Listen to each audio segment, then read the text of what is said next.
What's going on, everyone? My name is Cody Jones, and today I'm going to be recording a new video, and it's another artist discography review. But before we get into that, I want you guys to like, comment, subscribe, hit the bell notification, and also share this video. Now, note that this video is going to be coming out on Sunday. It is still currently Friday when I've been releasing a bunch of other videos, recording a bunch of other videos. So, do not be alarmed, it's still Friday. So I figured I'd just get that out the way because I have a bunch of videos all recorded all today and all scheduled for a few days and everything. So it's been very, very busy, especially since I will be taking a break from YouTube and the J&D podcast for a little bit. I'll probably release a video for that as well, explaining everything. But enough of that. Let's just get it cracking. Now, if you don't know what this is, basically I'm doing a ranking of a bunch of artists' discography albums and singles. So, I already done one for The Joker, I've done one for Devon Terrell, I've done one for another artist I can't even fucking remember. And today's video is going to be on Queensbridge one and only Nas. Excuse me, it's fucking itching tired. And we're going to be starting off with his very first album, which came out in 1994, Illmatic. Now, what really made this really interesting to talk about is that this was the very first album that Nas has ever, released, and he's basically opening up to New York, like, hey, I'm the new rapper, I'm the next best thing, and check out my flows with my new album, Illmatic. When this album dropped, it was really dope. It was really like a very interesting, eye-opening sound with storytelling, especially with some of his biggest songs like New York State of Mind, The World Is Yours, and with one of his other bigger songs, Life's a Bitch and Genesis. Now, I have checked out this album a few other times. I wasn't really feeling it at first. The thing is that it's only 10 songs, but this album was actually very interesting to hear, especially with, a young Nas look, overlooking New York and everything. So it was a very interesting album to listen to, and it became one of the biggest things that he's ever released. And now the next song is It Was Written. This one is probably one of my second favorite songs, and it was very interesting to hear. Not really all that great, but If I Rule the World featuring Miss Lauryn Hill, that one is probably one of my most favorite songs on this album itself. Now for Illmatic, I'd give that album a 9 out of 10. For It Was Written, I'd probably give it maybe a 6 out of 10. I mean, it was good. It was a really interesting listen, but it didn't blow up as Illmatic did. Alright, so for the next album I'm going to be talking about is one of my personal favorites, the 1999 Nas album, I Am. Now, this one I'm actually really happy to talk about because it actually has won a lot of really big songs. There's 16 songs on this, but there are some on this that I really did enjoy listening to, especially with one of the biggest songs featuring Diddy called Hate Me Now, which also was played in one of the NBA 2K games. I'm not really sure which one. I'll probably edit it down to what NBA game it played on. I'm going to adjust this a bit. But there are also some songs that I didn't really care for. Now, as for the song Hate Me Now, New York State of Mind Part 2, which is probably one of my other personal favorite songs, Undying Love, and Nas's This song, it had a lot of good ones, but it also had a lot of bad ones that I didn't really care for listening to. So I'm just gonna cut it down by saying that this album, I would probably give it a 8.5. No, no, a 7.5 out of 10. Because again, there were a lot of dislike songs as there were some good songs on this album. But I would say that it is one of my personal favorites, one of them, because this is one of the albums that introduced me into who Nas is. So for the 1999 I'd give it a 7 out of 10, 7.5 out of 10. Because again, it's good, but it also had some songs I didn't care for. And then there was the other 1999 album, Nostradamus, which one I think is actually a very clever play of the iconic Nostradamus, the fortune teller, future seer. I don't really know who this guy was.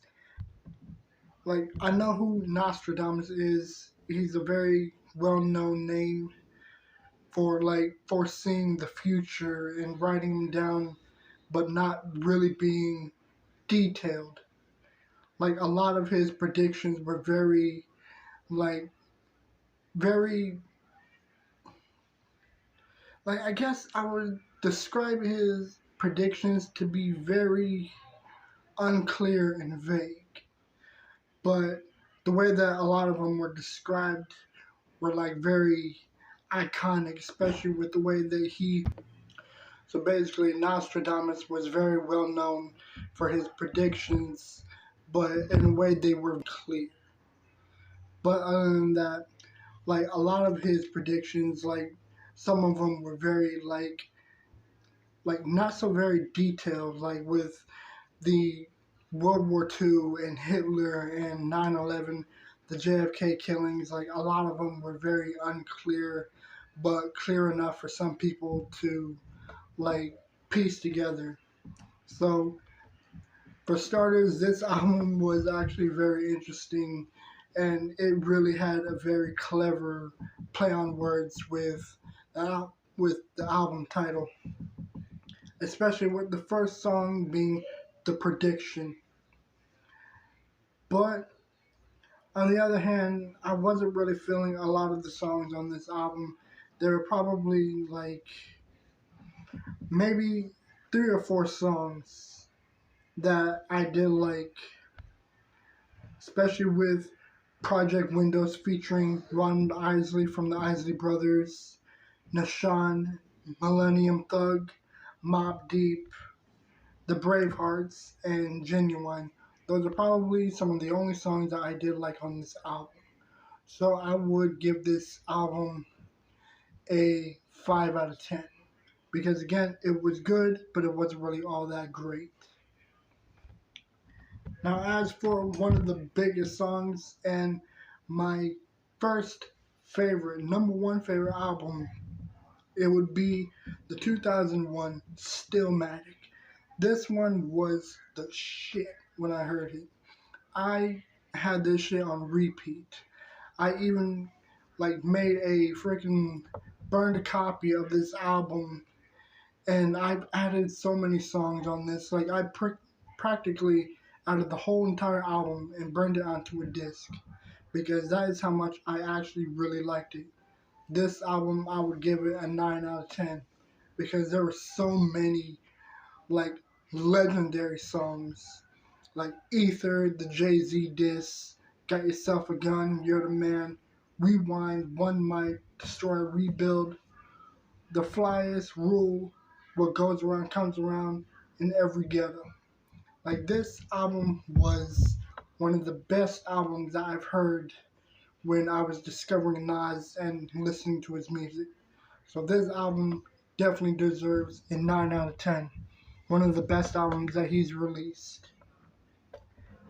Now for the 2002 Godson. This one was another favorite, all-time favorite album. Had so many legendary songs and so many of my personal favorites, including with the song I Can, Book of Rhymes, Doug's Mansion, Warrior Song, Revolutionary, Dance, and Get Down. A lot of very well known songs. Another personal favorite. I would actually give this one a 10 out of 10 because that is how much I really love listening to this album.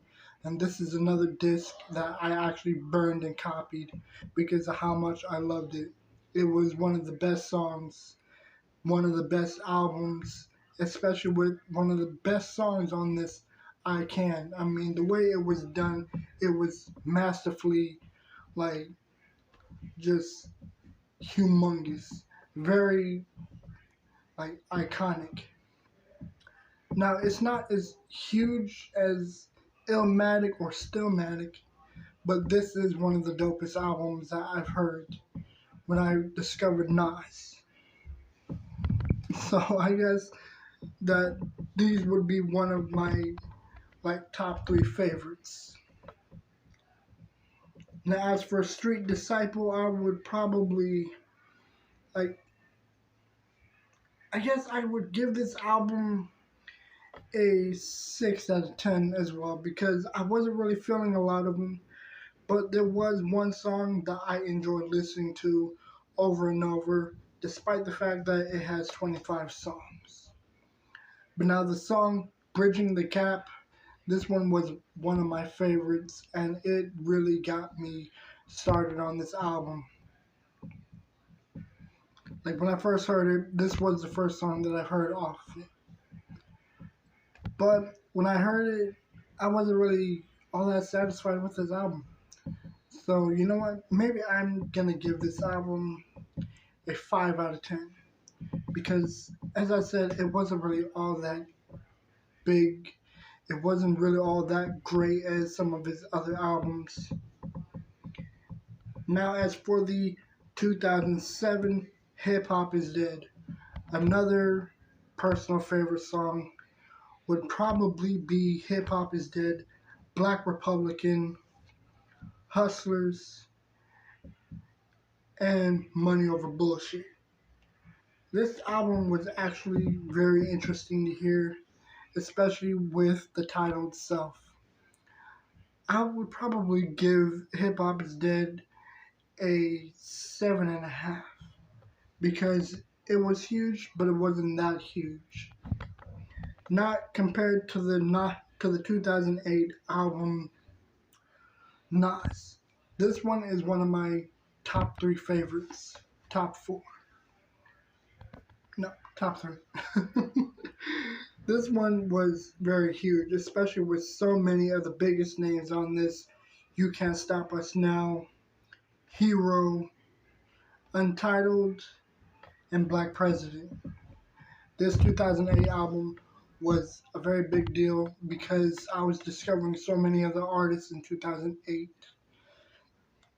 So, out of fairness, I would give this album an 8 out of 10 because, as I said, there were so many very big songs, and I actually recall hearing a friend of mine playing the song Hero, and it really caught my attention, and he told me, like, oh, it's brand new, it just came out, and I looked at, like, there was this little area in Fresno where they had this CD, and it really caught my attention, like, oh, it's a new one.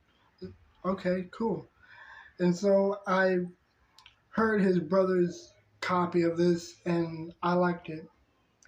Like, there were so many big songs on this. So I would give this album an 8 out of 10. Distant Relatives, that came out in 2010, I wasn't really feeling. I mean, it was cool, you know, it really had a very dope, like, combination between Nas and Damian Marley. And for those of you who don't know, Damian Marley is one of the sons of the legendary Bob Marley. In 2010, this one was actually another album that was a bit of a hit and miss, except for the first song that I've heard, As We Enter, This one was one of the dopest songs on this album, and I fucking loved it. Like every sound of it, every flow in it, every rhyme, even the hook itself, it was iconic as fuck when I heard it. Like I even recall seeing it pop up on YouTube, and I thought, oh my goodness, this song is fucking enormous. This is one of the best songs I've heard. But I guess I would give this one a 7 out of 10 as well. Because, again, it was great, but it was a bit of hit and miss. Like, I think the best song on this album would be As We Enter.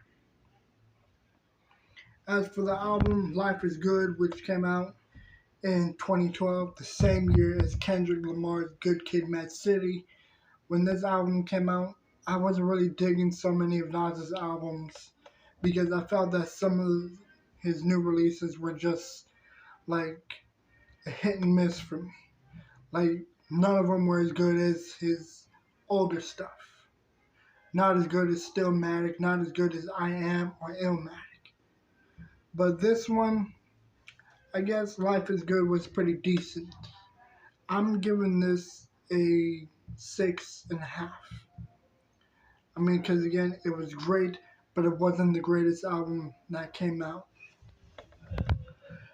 But there was one song that I did enjoy. It really had a very nice, soulful sound to it, which was one of his songs, Daughters.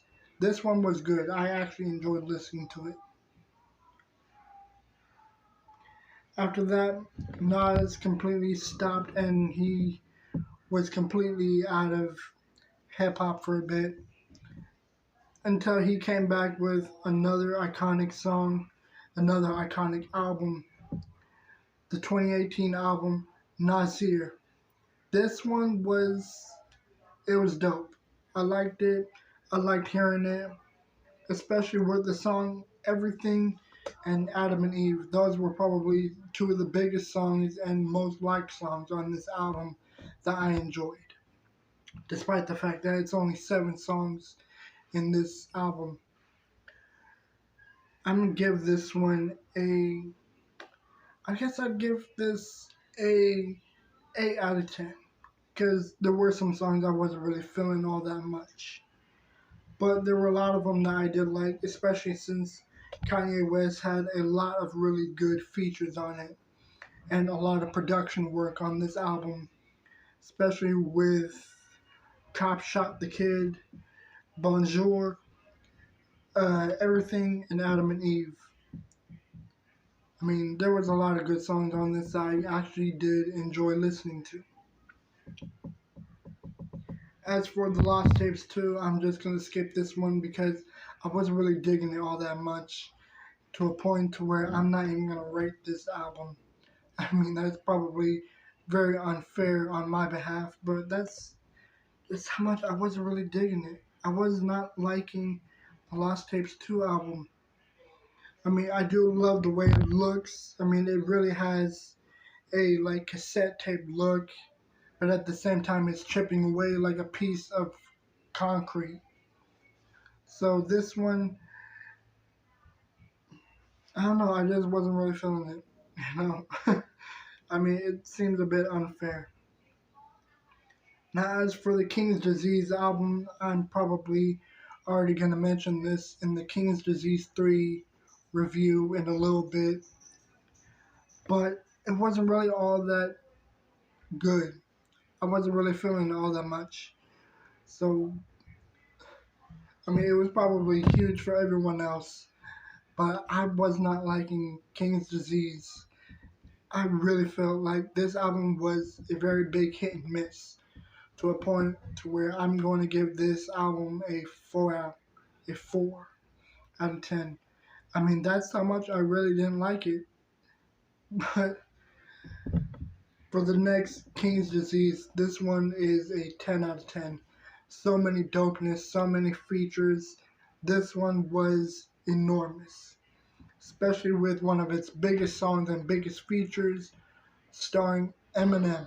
This one was the dopest feature, the dopest song, especially with Death Way East, 40 Side, Moments, Nobody, Funny Love, Count Me In, Composure, My Bible, Not As Good. 15 songs, 15 that I liked. This album was a 10 out of 10. I fucking loved it. I enjoyed it. I enjoyed listening to it. So much dopeness really put into this one. And I guess I would say that the sequel is better than the prequel for this one. The Magic, this one was actually pretty decent, especially for a 9-song album. Magic was, it wasn't really all that magical. uh, Pun intended. But I guess I would give it a 7 out of 10. I mean, this one was a bit of a hit and miss as well, but there was a lot of dopeness put into it, especially with Speechless, Ugly, Hollywood Gangsta, Woo for the Children, The Truth, and Dedicated. A lot of good songs on this. And finally, well, I'm already going to be talking about this next album in my next video, King's Disease 3.